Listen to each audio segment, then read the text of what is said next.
అనగనగా రఘునాథపాలెం అనే గ్రామంలో సూరయ్య అనే ఒక వ్యక్తి ఉండేవాడు. అతనికి 2 కుమారులు. తాను తన భార్యాపిల్లల్ని చాలా ప్రేమతో చూసుకునేవాడు. తన 2 కుమారులు కూడా ఒకరంటే ఒకరికి ప్రాణంగా ఉండేవారు. అలా ఒకరోజు పని ముగించుకొని ఇంటికి వెళ్తాడు సూరయ్య. అప్పుడు ఇంట్లో, అరే నాన్న వచ్చాడ్రా. అయ్యి నాన్న, ఏం తెచ్చావు మా కోసం? ఇదిగో నాన్న సమోసా, ఇవి మీకోసమే. హే, సమోసా చాలా ఇష్టం నాకు. అలా రామ్ సమోసాలున్న ప్యాకెట్ తెరిచి చూసేసరికి అందులో 5 సమోసాలుంటాయి. అయితే రాము వాళ్ళ అమ్మ సరోజిని, ఇదిగో నాన్న, 4 సమోసాలు తలా ఒకటి. ఇది మీరిద్దరూ పంచుకోండి. పర్లేదమ్మా, అన్నకి సమోసా అంటే చాలా ఇష్టం కదా, తనకి ఇవ్వు. పర్లేదు తమ్ముడు, నువ్వు కూడా తీసుకో అని వాళ్ళు పంచుకుంటుంటారు. అది చూసిన సూరయ్య మరియు సరోజిని మురిసిపోతారు. అప్పుడు సూరయ్య సరోజినితో, నా కొడుకులు రామలక్ష్మణులే, ఎన్ని చిక్కులు వచ్చినా కలిసే ఉంటారు. అందుకోసమే వాళ్ళకి నేను ఆ పేర్లు పెట్టాను. సరేలేండి, ఎక్కువగా పొగడకండి, అది అంత మంచిది కాదు. నువ్వు ఎంత అన్నా నా కొడుకులు చాలా మంచివాళ్ళు. సరేలే. అలా ఎంతో అన్యోన్యంగా ఉండేవారు అన్నదమ్ములు. రామ్ బాగా చదువుకొని గొప్ప ప్రయోజకుడయ్యాడు. లక్ష్మణ్కి చదువు అబ్బలేదు కనుక వ్యాపారం పెట్టుకున్నాడు. 2 కుటుంబాలు ఏర్పడ్డాయి. చిన్నవాడు లక్ష్మణ్ తల్లిదండ్రులతో గ్రామంలో ఉంటే, పెద్దవాడు వృత్తిరీత్యా సిటీలో సెటిల్ అవుతాడు. అప్పుడు రఘునాథపాలెంలో, అమ్మా, ఈ నెల ఇంట్లో సరుకులకి ఇవిగో డబ్బులు. అరే, ఇప్పుడు కూడా నాకే ఇస్తావారా? నీ పెళ్ళానికి ఇవ్వు, అది బాధపడుతోంది. అలా ఏం లేదత్తయ్యా, నేనేం అనుకోను. మీరు పెద్దవారుండగా నాకేం వద్దు, దయచేసి తీసుకోండి. సరే అమ్మా, నీకు అలా అనిపిస్తే మంచిదే. సరే అమ్మా, నేను వ్యాపారానికి వెళ్తున్నాను. అలాగే నాన్న, వెళ్ళిరారా. జాగ్రత్త అండి. అలాగే.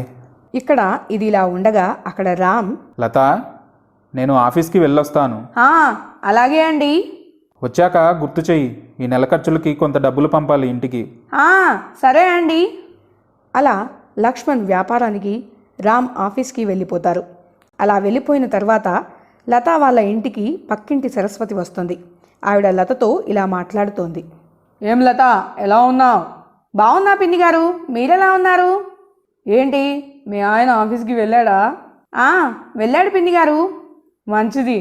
ఏదో డబ్బులు అనేదో మాట్లాడుకుంటున్నారు.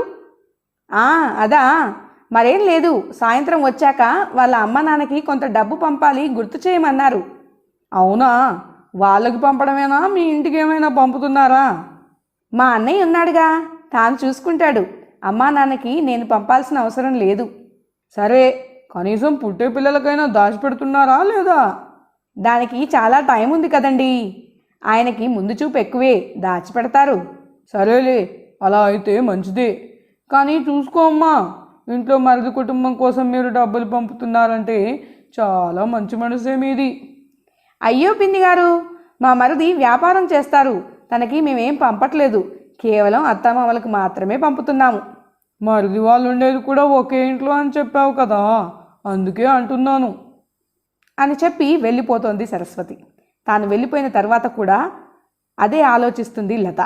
అవును, నిజమే. అయినా మేమెందుకు డబ్బు పంపాలి? ఇంట్లోనే ఉంటున్నాడు కదా, తాను చూసుకుంటాడు కదా. నేను రామ్ని డబ్బులు పంపనివ్వను, చూసుకుంటే లక్ష్మణే చూసుకోవాలి అని అనుకుని ఇప్పటి వరకు పంపిన ధనాన్ని తలుచుకొని, వామ్మో ఎంత డబ్బు తినేశాడు లక్ష్మణ్ అని కోపంతో రగిలిపోతుంది. ఇక్కడ ఇది ఇలా ఉండగా అక్కడ రుక్మిణి అత్తకి చేదోడు వాదోడుగా ఉంటుంది. అలా అక్కడ, అమ్మా రుక్మిణి, మామయ్య వచ్చాడా అమ్మా? లేదత్తయ్యా. ఏంటి ఈ మనిషి, కొడుకులు పెద్దవారయ్యాక ఈయనకి సరదాలు ఎక్కువ అయ్యాయి. ఏం పనిలేదు, ఆ మర్రి చెట్టు కింద కూర్చోవటం, అక్కడ కూర్చొని తన కొడుకుల గురించి చెప్పుకొని మురిసిపోవటం, ఇదే సరిపోయింది. అంతలో ఇంట్లోకి వస్తాడు సూరయ్య. ఏమిటే, ఏదో నా గురించే మాట్లాడుతున్నట్టున్నావు? అవును, ఇంతసేపు ఎక్కడికి వెళ్ళావు?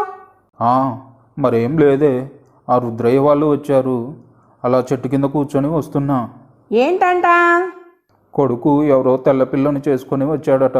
భాష రాక చాలా కష్టమవుతుందంట. అవునా? అయినా ఇంతసేపు ఏమిటండి?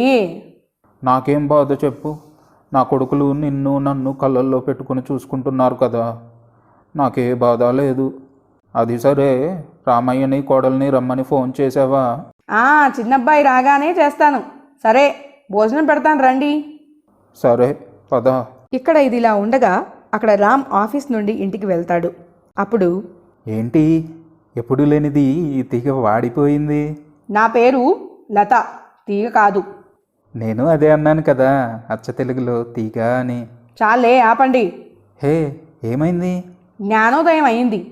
సరిగ్గా చెప్పు, నసపెట్టకు. మీరు ప్రతి నెల ఇంటికి డబ్బులు పంపుతున్నారు కదా, మరి మీ తమ్ముడు ఏం పంపుతున్నాడు? ఏం మాట్లాడుతున్నావు? వాడు పంపడం ఏంటి? ఇంట్లోనే కదా వాడు ఉండేది.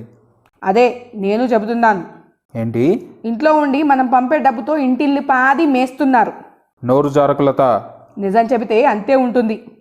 సరే, ఇప్పుడు నన్ను ఏం చేయమంటావు? మీ తమ్ముడిని కూడా ఇల్లు విడిచిపెట్టి వెళ్ళమనండి, లేదా డబ్బులు పంపడం ఆపేయండి. ఆలోచిస్తే నువ్వు చెప్పేది కూడా కరెక్టే, అదే చేస్తాను. అంతలో రామ్కి ఫోన్ వస్తుంది. అది ఇంటి నుండి అమ్మ. హలో రామ్, ఎలా ఉన్నావయ్యా? హా, ఏదో అలా ఉన్నాము. ఏమైంది నాన్న? ఏం లేదు, చెప్పమ్మా. ఈ దీపావళికి ఇంటికి రండి నాన్న. మేమెందుకు? ఉన్నాడు కదా నీ ముద్దుల చిన్న కొడుకు, తనతోనే చేసుకోండి పండగ. ఎప్పుడు లేనిది ఏమైంది నాన్న? ఇలా మాట్లాడుతున్నావు? అమ్మా, చిన్నవాడిని మీ దగ్గర నుంచి దూరంగా పంపే వరకు నేను మీకు డబ్బులు పంపను అని కోపంగా ఫోన్ పెట్టేస్తాడు. ఇదేంటి ఇలా మాట్లాడాడు? ఏమైంది తనకి? అంటూ లోపలికి వెళ్తోంది. ఇంట్లో ఉన్న లక్ష్మణ్, అమ్మా ఏమైంది? ఏం లేదు నాన్న. అన్నతో మాట్లాడావా? మాట్లాడాను. పండక్కి వస్తా అన్నారా? లేదు నాన్న, ఏదో పనుందట. అన్న పెద్ద ఆఫీసర్ కదమ్మా, ఉంటుంది మరి. అదే రోజు రాత్రి అంతా పడుకోవటానికి వెళ్ళినప్పుడు లోపల గదిలో సూరయ్య సరోజినులు ఇలా మాట్లాడుకుంటుంటారు. అబ్బాయి ఏమన్నాడే? ఏం లేదండి. నిజం చెప్పు. నిజమే చెబుతున్నాను. మరి కళ్ళల్లో ఆ నీళ్ళు ఎందుకు వస్తున్నాయి? అబ్బాయి మాట్లాడినప్పుడు ఏమన్నాడంటే అంటూ జరిగిన సంగతి మొత్తం చెబుతోంది. అది చాటుగా వింటాడు లక్ష్మణ్. విని అక్కడ నుండి వెళ్ళిపోతాడు. అంటే ప్రతి ఇంటి రామాయణం మన ఇంట్లో కూడా మొదలైందన్నమాట ఇప్పుడు. ఏమో అండి, ఏం జరుగుతుందో ఏమో అని భయంగా ఉంది. నువ్వేం భయపడకు, ఏం జరిగినా నేను నీకు ఉన్నాను. ఇంకా ఏం చేసినా వాళ్ళు మన కొడుకులు, మనం ఏం చేయలేం. ఎందుకంటే వాళ్ళంటే మనకు అంత ప్రేమ.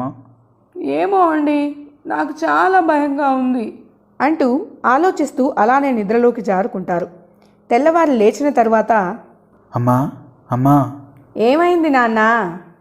ఏం లేదమ్మా, నేను పట్నం వెళ్తున్నాను, అక్కడ పని వెతుక్కొని వస్తాను. ఇప్పుడు నీకంత కష్టం ఏం వచ్చింది నాన్న? రోజులు మారిపోతున్నాయమ్మా, ఖర్చులు పెరుగుతున్నాయి, నా సంపాదన ఏం సరిపోవట్లేదు. సరే, నేను పని వెతుక్కొని వచ్చిన తర్వాత రుక్మిణిని తీసుకొని వెళ్తాను. సరే నాన్న, నీ ఇష్టం. నాన్నకి చెప్పి వెళ్ళు. సరే. అంతలో లక్ష్మణ్కి ఫోన్ వస్తుంది. హలో. వదినా, అన్నయ్య మీరు బాగున్నారా? చెప్పండి. మరిది గారు. ఏమైంది వదినా? నా కాలు జారి పడ్డాడు. అవునా? ఏమైనా గాయాలయ్యాయా? గాయాలేం అవ్వలేదు, అది జరిగి చాలా కాలం అయ్యింది. కానీ తనకి వెనక నొప్పి వస్తుంది అంటే హాస్పిటల్కి తీసుకెళ్ళాను. ఏమైంది? అప్పుడు తెలిసింది తనకు 2 కిడ్నీలు పాడైపోయాయని. అవునా? అదేంటి? మరిది గారు, కిడ్నీ ఇవ్వడానికి ఎవరో ఉన్నారట, కానీ డబ్బులు మాత్రం చాలా అవసరం పడుతుందంట. అవునా? అదంతా నేను చూసుకుంటాను, మీరు కంగారు పడకండి అంటూ తన ఇంట్లో జరిగిందంతా చెప్పి అందరూ కలిసి సిటీకి చేరుకుంటారు. సూరయ్య పేరు మీద ఉన్న 2 ఎకరాల భూమిని అమ్మి సొమ్ము చేసుకొని, అవి కూడా సరిపోకపోతే ఊర్లో ఉన్న ఇల్లు కూడా అమ్మి డబ్బు తీసుకొని పోతాడు లక్ష్మణ్. అలా డబ్బు తీసుకొని హాస్పిటల్కి వెళ్తారు. ఆపరేషన్ సక్సెస్ అవుతుంది. రాము స్పృహలోకి వస్తాడు. ఇంకా హాస్పిటల్ నుంచి డిశ్చార్జ్ చేసే సమయం వచ్చింది. అప్పుడు రామ్ డాక్టర్ని ఇలా అడుగుతాడు. డాక్టర్, నాకు కిడ్నీ ఇచ్చిన వ్యక్తి ఎవరు? ఆయన్ని నేను చూడాలనుకుంటున్నాను. తాను నువ్వు చూడడానికి ఒప్పుకోవట్లేదు. Please doctor. సరే, ఆ గదిలో ఉన్నాడు, వెళ్ళి చూడు. Thanks doctor. లక్ష్మణ్, నన్ను కొంచెం అక్కడికి తీసుకెళ్ళు. అలాగే అన్నా. అలా రామలక్ష్మణులు ఆ గదిలోకి వెళ్తారు. అక్కడ మంచం పైన ఉన్న తన తండ్రిని చూసి అవాక్కవుతాడు రామ్. నాన్న ఏమైందిరా నాన్న? ప్రతి తండ్రి తన కొడుక్కి ఒకేసారి జన్మనిస్తే నువ్వు నాకు 2 సార్లు ఇచ్చావు నాన్న. ఏంటి? నేను మీ నాన్ననా? అవునండి. నువ్వు టెస్ట్కి వచ్చిన రోజే మీ నాన్న కూడా హాస్పిటల్కి వచ్చాడు. అప్పుడు మా దగ్గర నుండి ఈ విషయం కనుక్కొని కిడ్నీ ఇస్తా అన్నాడు. మొదట వద్దు అన్నాం, కానీ తాను అంతలా ఇస్తా అంటూ ఉంటే ఒక ప్రాణం బతుకుతుంది కదా అని సరే అన్నాము. అయినా నువ్వెంత అదృష్టవంతుడివయ్యా. నీకోసం యావదాస్తిని అమ్ముకొని కట్టుబట్టలతో నిలబడ్డ నీ తమ్ముడు, తన ప్రాణం సైతం లెక్క చేయకుండా కిడ్నీ ఇచ్చిన నీ తండ్రి. రామాయణంలో లక్ష్మణుడు అన్న కోసం ఆస్తి అంతస్తులు వదులుకొని అన్న వెంట అడవి బట్ట పడితే, ఇప్పుడు ఈ లక్ష్మణుడు అన్న కోసం ఆస్తిని అమ్ముకుని రోడ్డున పడ్డాడు. అవును డాక్టర్, నేను నిజంగా అదృష్టవంతుడిని. కానీ అది తెలుసుకోవడానికి నాకు చాలా కాలం పట్టింది. అలా హాస్పిటల్ నుండి డిశ్చార్జ్ అయిన తర్వాత అందరూ ఇంటికి చేరుకుంటారు. అక్కడ గదిలో, ఏమండి, నన్ను క్షమించండి. నిన్ను కాదు, నన్ను నేను అనుకోవాలి. నువ్వు నాతో అలా చెప్పినప్పుడు నా బుద్ధి ఎక్కడికి పోయింది? నేనైనా నీ మాట ఎలా విన్నాను? అన్నయ్య, మేము బయలుదేరుతున్నాం. ఎక్కడికి? ఊరికి. అక్కడేముందిరా? నా కోసం అన్నీ కోల్పోయారు కదా, అంతా ఇక్కడే ఉందాం, ఒకే దగ్గర. రాముడి వనవాసం అయిపోయింది. దయచేసి కాదనకండమ్మా. అవునత్తమ్మా, దయచేసి ఉండిపోండి. ఇప్పటి వరకు మిమ్మల్ని బాధ పెట్టుంటే మన్నించండి. అయ్యో, అదేం లేదమ్మా. అన్న అంతగా అంటున్నాడు కదా నాన్న, ఇక్కడే ఉండిపోదాం. నాన్న, మరి నువ్వేమంటావు? సరే, ఉండిపోదాం. అలా రఘునాథపాలెంలో జరుపుకోవాల్సిన దీపావళి ఇక్కడ అందరూ కుటుంబంతో జరుపుకుంటారు. బంధాలు భారమైనప్పుడు బాధ్యతలు బరువైతాయి. కానీ వాటిని ప్రేమతో జయించి బంధాలను నిలుపుకొని బాధ్యతల్ని మరచిపోకుండా ఉంటే అందరి జీవితాలు బాగుంటాయని చెప్పటానికి, మరియు తల్లిదండ్రులకి అన్నాదమ్ములకి దూరమైపోతున్న నేటి తరానికి వాళ్ళు మన జీవితంలో ఎంత విలువైన వాళ్ళో తెలియజెప్పటానికి ఈ కథ ఒక ఉదాహరణ. సరే, మా అమ్మ పిలుస్తోంది, వెళ్ళొస్తాను. ఒక మాట, ఈ వీడియో కనుక నచ్చినట్లయితే లైక్ చేయండి, షేర్ చేయండి, సబ్స్క్రైబ్ చేసుకోండి. ఇలాంటి మరిన్ని వీడియో అప్డేట్స్ కోసం గంటని మోగించడం మర్చిపోకండి.